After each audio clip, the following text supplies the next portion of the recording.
नमस्कार, मैं डॉक्टर सीमा Sharma SS Sanskrit classes में आपका स्वागत करती हूँ। आज हम करण कारक करते हैं।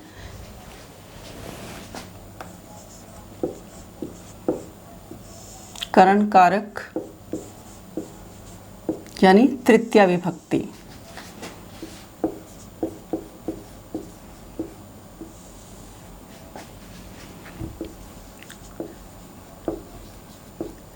इसका चिन्ह क्या है? से और के द्वारा।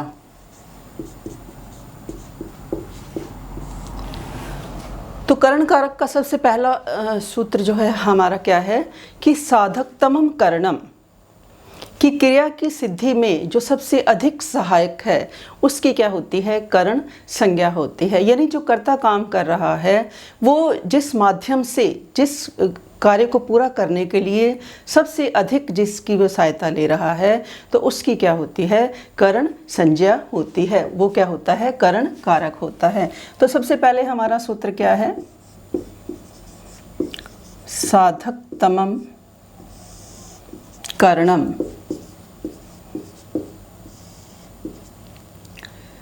साधकतमम करणम यानी करण क्या है कि जिससे कर्ता ने कर्म को करण से, तो साधकतमम जो क्रिया की निष्पत्ति में जो सबसे अधिक सहायक है, निष्पत्ति माने समाप्ति में, क्रिया को पूरा करने में अपना कार्य करता जब जिसकी सहायता से अपना कार्य पूरा करता है उसे क्या हम कहते हैं? करण कारक कहते हैं। तो इसकी सहायता परिभाषा लिख लेते हैं कि जिसकी सहायता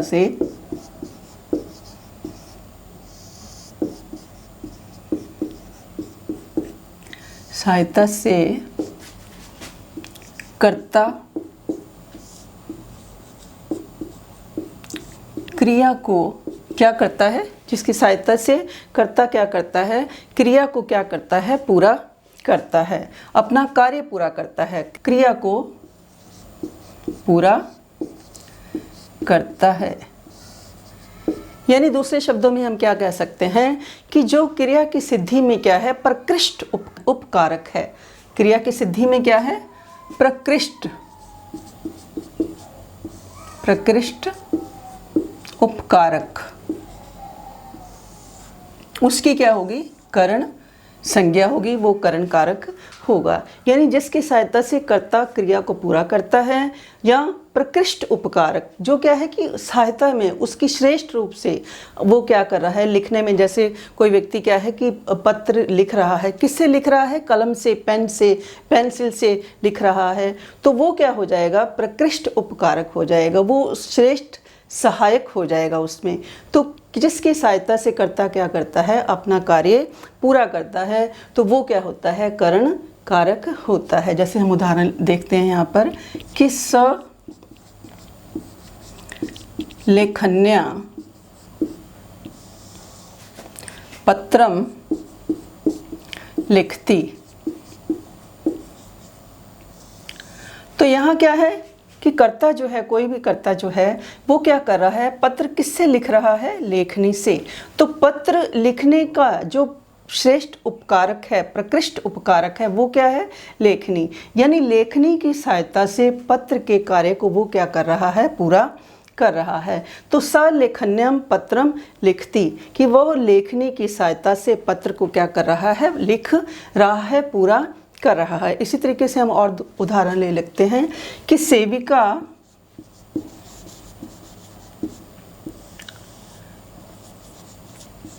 छुरिकया शाकम कर्त्यति। तो यहाँ पर क्या है कि सेविका छुरिकया शाकम कर्त्यति, कि जो सेविका है वो क्या कर रही है? छुरी की सहायता से सब्जी को काटती है, काट रही है। तो यहाँ पर छुरी की सहायता से जो सब्जी काटने का कार्य क्या है? समाप्त हो रहा है। तो यहाँ पर क्या है कि साधकतमम करणम से इन दोनों शब्दों की क्या होगी, करण संज्ञा होगी। और कर्तृकर्णयों द्वितीय, इस सूत्र से क्या करेंगे हम, इसमें तीसरी विभक्ति का प्रयोग करेंगे। तो साधकतमम करणम, कि जिसकी सहायता से कर्ता क्या करता है, अपना कार्य पूरा करता है, यानी क्रिया की सिद्धि में जो प्रकृष्ट उपकारक है वो क्या होता है, करण संज्ञा होती है, उसकी क्या होती है, करण संज्ञा होती है। जिस प्रकार वह लेखनी से पत्र को लिखता है, यानी यहाँ अभीष्ट तो पत्र है, कर्तुरीप्सितम सूत्र से क्या है कि वो सपत्रम लिखती है, पत्र लिखता है। तो लिखने की क्रिया से अभीष्ट जो है, श्रेष्ठ जो है वो क्या है, पत्र है। परंतु किसकी सहायता से कार्य पूरा हो रहा है, लेखनी से। और सब्जी किसकी सहायता से काटी जा रही है, छुरिकया से, छुरी से काटी जा रही है। तो यहाँ पर क्या हो जाएगी, इन दोनों शब्दों की क्या होगी, करण संज्ञा होगी। और कर्तृकर्णयों तृतीया, इस सूत्र के द्वारा क्या है, इनमें तीसरी विभक्ति का प्रयोग किया जाएगा। तो अगला सूत्र हम करते हैं।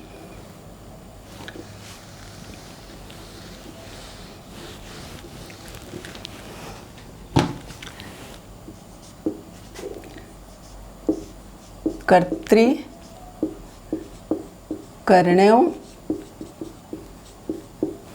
तृतीया। तो यहाँ पर ये क्या कह रहे हैं कि कर्ता और करण में तृतीया विभक्ति होती है। कर्ता और करण में क्या है, तृतीया विभक्ति होती है। जैसे हमने अभी पहला उदाहरण किया कि स लेखन्या पत्रम लिखती। तो यहाँ पर क्या है, कर्ता उक्त है। यहाँ पर क्या है, कर्ता उक्त है, क्योंकि कर्ता का क्रिया से संबंध है। तो यहाँ पर क्या है, कर्ता उक्त है। परंतु कर्तृकर्णयों तृतीया, कि कर्ता और करण में तीसरी विभक्ति होगी। कहाँ पर होगी, अनुक्त कर्म में। कर्तृकर्णयों तृतीया यानी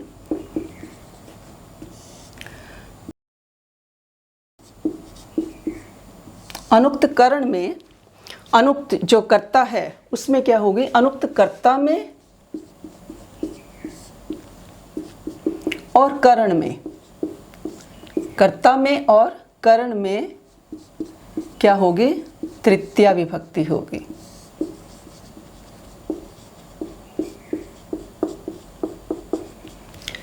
इस सूत्र के द्वारा कर्तृकर्णयों तृतीया, कि कर्ता और करण में क्या होगी, तृतीया विभक्ति होगी। जैसे हम सबको पता ही है कि जब हम कर्म वाच्य बनाते हैं तो वस्तुतः उसमें क्या होता है कि जो कर्ता होता है, कर्ता क्या होता है कर्म वाच्य में, अनुक्त होता है, यानी उसे कहा नहीं गया, यद्यपि वो काम कर रहा है परंतु वो अनुक्त है। तो उस अनुक्त कर्ता में क्या होगी, तीसरी विभक्ति होगी, और करण में भी क्या होगी, तीसरी विभक्ति होगी। जैसे हम एक उदाहरण लेते हैं कि रामेन वानेन हतो बाली। तो यहाँ पर क्या है, कर्ता राम क्या है, अनुक्त है। तो इसमें क्या आ गई, तीसरी विभक्ति आ गई। अनुक्त कर्ता क्या है, राम जो है, इसमें क्या है, तृतीया विभक्ति आ गई। आ गई। अब साधन क्या है, किसकी सहायता से, भान की सहायता से। तो यहाँ पर भी क्या आ गई, ये हमारा क्या है, करण कारक हो गया। ये क्या है, करण कारक है। और इसमें क्या है, इसमें भी क्या आ गई, तृतीया विभक्ति आ गई। और बाली जो है, बाली क्या है, वो बाली क्या है, कर्म है। बाली यहाँ पर क्या है, कर्म है। और बाली कर्म क्या है, उक्त है। उक्त कर्म होने के कारण इसमें क्या आ गई, प्रथमा विभक्ति आ गई। बाली क्या है, उक्त कर्म है। कर्म में क्या आ गई, प्रथमा विभक्ति आ गई। और क्रिया हमारी किसके अनुसार हुई, कर्म के अनुसार हुई यहाँ पर। तो इस तरीके से क्या है, कर्तृकर्णयों तृतीया, की कर्ता और करण में क्या होती है, तीसरी विभक्ति का प्रयोग किया जाता है। जैसे रामेन बानेन हतो बाली, कि राम के द्वारा बाण से बाली को मारा गया। तो यहाँ पर रामेन क्या है, अनुक्त कर्ता है, और बानेन क्या है, करण है, उस माध्यम है, साधन है, उसने उसकी सहायता से मारा। तो इसकी करण संज्ञा हो गई, करण कारक हो गया, और करण कारक होने से इसमें तीसरी विभक्ति आ गई। और बाली क्या है, इसमें उक्त कर्म है कि उक्त कर्म होने से उसमें क्या आ गई, प्रथमा विभक्ति का प्रयोग हो गया। यानी जब इसी तरीके से हम इसको भी हम ले सकते हैं, क्योंकि ये हमारा क्या है, ये हमारा वाक्य क्या है, कर्मवाच्य का है। तो कर्मवाच्य में क्या होता है, कर्ता में क्या होती है, जो कर्ता है उसमें तृतीया होती है और कर्म में क्या होती है, प्रथमा विभक्ति होती है। तो यहाँ पर साधन क्या है, किसकी सहायता से, प्रकृष्ट उपकारक है यानी श्रेष्ठ है, उसके द्वारा क्या है, मारा गया। अब जैसे ये हमारा वाक्य कर्तृवाच्य का है, इसको यदि हम कर्मवाच्य में करेंगे तो हम क्या लिखेंगे, तेन लेखन्या पत्रम लिख्यते, लिख्यते। तो इसमें क्या है कि उसके द्वारा लेखनी से पत्र लिखा जाता है। यानी इसी वाक्य को ही आपको आ जाए कि कर्तृकरणीय तृतीया, कि ये हमारा क्या है, कर्तृवाच्य का वाक्य है, क्योंकि कर्ता इसमें क्या है, उक्त है और इसके अनुसार हमारी क्रिया यहाँ लग रही है। परंतु इसी वाक्य को ही जब हम कर्तृकरणीय तृतीया के रूप में देखेंगे तो तेन लेखन्या पत्रम लिख्यते, कि उसके द्वारा लेखनी की सहायता से, लेखनी क्या है, प्रकृष्ट उपकारक है, यहाँ पर सहायक है, पत्र लिखने में क्या है, सहायक है। तो तेन लेखन्या पत्रम लिख्यते, कि उसके द्वारा लेखनी से पत्र लिखा जाता है। तो यहाँ क्योंकि यहाँ पर जो शब्द है हमारा, यहाँ पर हतः शब्द है, हन धातु से क्या है, कत प्रत्यय प्रयोग करके यहाँ पर हमारा हतः शब्द बनता है। हन में क्या होता है, न का लोप हो जाता है और कृत प्रत्यय लगाने के बाद हतः शब्द हमारा बनता है। और कत और कत्वतु जो है भूतकालिक अर्थों में क्या है कि धातु से निष्ठा अर्थात समाप्ति अर्थ का सूचक माना जाता है। यानी जो कत प्रत्यय है हमारा वो किस अर्थ में माना जाता है कि निष्ठा, जब कोई कार्य की समाप्ति होती है तब उस अर्थ का क्या माना जाता है, सूचक माना जाता है। तो ये हमारा पेपर के लिए क्या है, इंपॉर्टेंट है। तो साधकतमम करणम कर्तृ करणयो तृतीया, कि पहले तो इस सूत्र के द्वारा क्या होगी, करण संज्ञा होगी, और फिर इस सूत्र के द्वारा क्या है, ये पाणिनि सूत्र है, इस सूत्र के द्वारा क्या होगी कि अगर जो हम कर्तृवाच्य में सिंपल कर्ता उक्त में लिखते हैं तो तब हमारा क्या है, लखन्या में करण कारक हो जाएगा, तीसरी विभक्ति लग जाएगी। और यदि हम कर्मवाच्य में करते हैं, हमारा कर्ता यदि अनुक्त है तो तब हमारी क्या होगी, इसमें तृतीया विभक्ति का प्रयोग आ जाएगा, क्योंकि राम के द्वारा बाण से बाली को मारा गया। इसी तरीके से इस वाक्य को मैंने आपको करके दिखाया, तेन लेखन्या पत्रम लिख्यते, कि उसके द्वारा लेखनी से क्या है, पत्र लिखा जाता है। अगला हमारा सूत्र क्या है, दिव्य कर्म चय। यहाँ दिव धातु का अर्थ क्या है, खेलना। दिव धातु का अर्थ क्या है, क्या होती है, दिव धातु मतलब जुआ खेलना। इस दिव धातु के योग में क्या होती है, तृतीया विभक्ति का प्रयोग होता है, तृतीया है।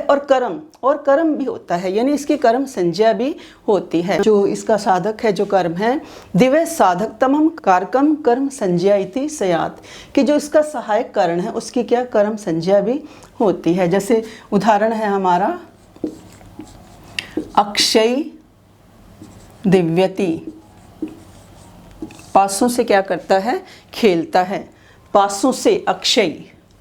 तो ये हमारी क्या है, इसमें तृतीया विभक्ति है कि कोई व्यक्ति कोई भी हो सकता है, जैसे वह पासों से जुआ खेलता है। तो यहाँ पर अक्षय क्या है, हमारा तृतीया विभक्ति का बहुवचन है कि पासे बहुत। तो फिर क्या होगा कि द्वे कर्म च है, इस सूत्र से हमारी क्या होगी, यहाँ करण संज्ञा होगी। इससे क्या होगी, हमारी पहले करण संज्ञा होगी और फिर कर्तृकरणयों तृतीया। इस सूत्र से क्या होगा, इसमें तीसरी विभक्ति का प्रयोग किया जाएगा।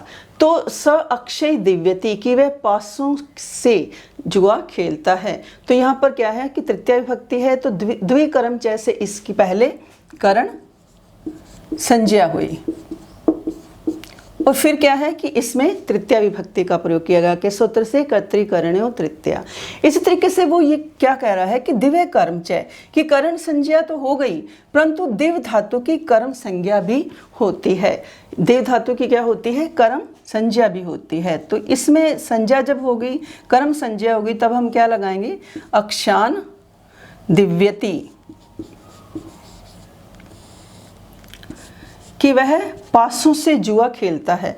अब अक्षान जब दिव्यति आ गया तो दिव्य कर्म से तो हमारी क्या हो गई, इसकी कर्म संज्ञा हो गई। कर्मणि द्वितीया से इसमें क्या होगा, दूसरी विभक्ति का प्रयोग हमने किया। कर्मणि द्वितीया, इस सूत्र से हमने क्या किया, इसमें दूसरी विभक्ति का प्रयोग किया। तो दिव धातु जो जुआ खेलना जिसका अर्थ है, उसकी कर्म संज्ञा भी होती है और क्या होती है, चा का मतलब यहाँ क्या है कि करण संज्ञा भी उसकी होती है। जैसे वह पासों से जुआ खेलता है तो अक्षय, इसके दिव्य कर्म चय से चे करण संज्ञा हुई पहले और कर्तृकर्णयों तृतीया से तृतीया विभक्ति लगी। फिर अक्षान दिव्यति, यहाँ पर दिव्य कर्म चय सूत्र से कर्म संज्ञा हुई और कर्मणि द्वितीया से इसमें दूसरी विभक्ति का प्रयोग किया गया। आगे करते हैं।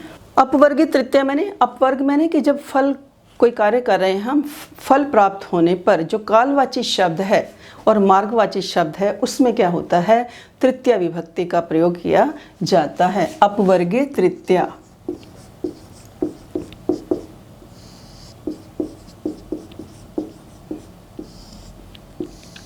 यानी कार्य पूरा होने पर, कार्य की समाप्ति होने पर कालवाची, कालवाची और मार्गवाची, कालवाची और क्या है कि मार्गवाचिक शब्दों में, वाची शब्दों में क्या होती है, तृतीया विभक्ति होती है। कार्य की समाप्ति होने पर कालवाची और मार्गवाची शब्दों में क्या है, तृतीया विभक्ति होती है। जैसे कोई व्यक्ति व्याकरण को सुन रहा है तो स द्वादश भी वर्षे व्याकरणम श्रूयते, स द्वादश भी वर्षे, द्वादश भी वर्षै व्याकरणम श्रूयते, कि वह क्या करता है कि 12 वर्षों में व्याकरण को क्या करता है, सुनी जाती है। उसके द्वारा क्या है, 12 वर्षों में व्याकरण सुनी जाती है। तो यहाँ पर द्वादश भी वर्षै, इसमें क्या है, भक्ति का करण कारक हुआ और करण कारक होने से इसमें तृतीया विभक्ति का प्रयोग किया गया। स द्वादश भी वर्षै व्याकरणम श्रूयते, अधीयते या पढ़ता है या सुनता है। तो द्वादश यहाँ पे क्या है कि इसमें कालवाचिक ये शब्द है तो इसमें व्याकरण पूरा किया जा रहा है, सुना जाता है कितने वर्षों में, 12 वर्षों में। तो यहाँ जो वर्षे शब्द है इसमें क्या है, अपवर्गीय तृतीया से क्या है, इसमें तीसरी विभक्ति का प्रयोग किया जाएगा। इसी तरीके से क्या है कि एक और उदाहरण ले लेते हैं कि जैसे रमा क्या है, सप्तभी दिनै निरोग जाता, रमा सप्तभी दिनै निरोग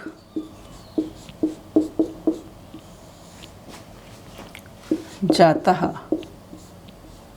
सप्तमी दिनै, इसमें क्या है कि सप्तरमा सप्तभी दिनै निरोग जाता, निरोगः जाता।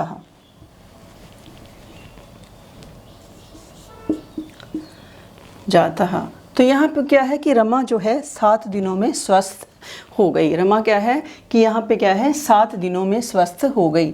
तो यहाँ पे जो शब्द है जैसे कि 7 दिनों में निरोग हो गई, तो यहाँ पर भी क्या है कि कालवाची होने के कारण इसमें भी क्या है, तृतीया विभक्ति का प्रयोग किया गया है। तो अपवर्गीय तृतीया में क्या है कि इस प्रकार जो जहाँ पर समय आ जाए या मार्ग आ जाए तो उसमें हम क्या करते हैं कि तृतीया विभक्ति का प्रयोग करते हैं। तो अगला उदाहरण क्या है कि उसने 3 अहना पाठो अधीत है, कि उसने 1 दिन में पाठ याद कर लिया, यानी उसके द्वारा 1 दिन में पाठ याद किया गया। तो यहाँ पे क्या है कि 1 दिन में उसको अवधि बताई गई है कि 1 दिन में उसने क्या कर लिया, पाठ याद कर लिया। तो उसके द्वारा क्या है, 3 अहना पाठो अधीत है। तो इस प्रकार क्या है कि हमने जो करण कारक कि जितने भी सूत्र थे, साधक तमम कर्ण, कर्तृकर्ण तृतीया, दिव्य कर्म चय वर्ग तृतीया, इन सारे सूत्रों के माध्यम से क्या है कि जहाँ जहाँ कर्ण संज्ञा हुई वहाँ पर क्या है तृतीया, कर्ण कारक जहाँ पर आया वहाँ पर तीसरी विभक्ति का प्रयोग किया गया। और अपवर्गीय तृतीया, कार्य की समाप्ति होने पर जहाँ कालवाची या मार्गवाची शब्द है उसमें क्या होती है, तृतीया विभक्ति होती है। तो अगले जो उपपद शब्द हैं, कौन कौन से ऐसे उपपद शब्द हैं जिनके साथ क्या है तृतीया विभक्ति का प्रयोग किया जाता है, वो हम करेंगे। धन्यवाद।